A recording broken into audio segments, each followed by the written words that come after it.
गोगाजी महाराज की कहानी एक अजीब और रहस्यमयी घटना से शुरू होती है। एक दिन गांव के खेतों में अचानक अजीब घटनाएं होने लगी। किसान बिना किसी कारण बेहोश हो जाते और कुछ अजीब सा सन्नाटा छा जाता। हर दिन कोई न कोई खेत में गिर पड़ता, मानो कोई अदृश्य शक्ति उन्हें जकड़ रही।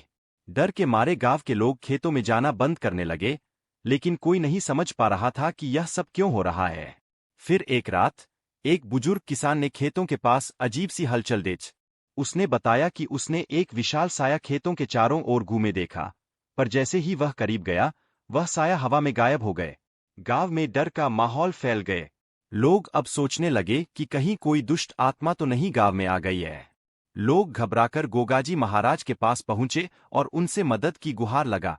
गोगाजी महाराज ने गांव वालों को आश्वासन दिया और रात को खुद खेत में जाने का निश्चय किया। जब रात का अंधेरा घिरा, गोगाजी महाराज खेत में पहुंच गए और मंत्रों का जाप करने लगे। अचानक एक ठंडी हवा चलने लगी और चारों ओर अजीब सी हरकतें होने लगी। तभी उनके सामने से एक विशाल सांप प्रकट हुआ, जिसकी आंखें आग की तरह चमक रही थी।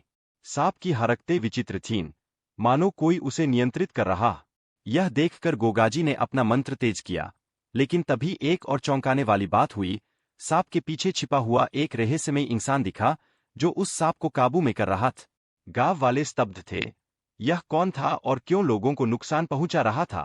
गोगाजी ने सांप को तो काबू कर लिया, लेकिन उस रहस्यमयी इंसान की असलियत अब तक एक पहेली बनी हुई है।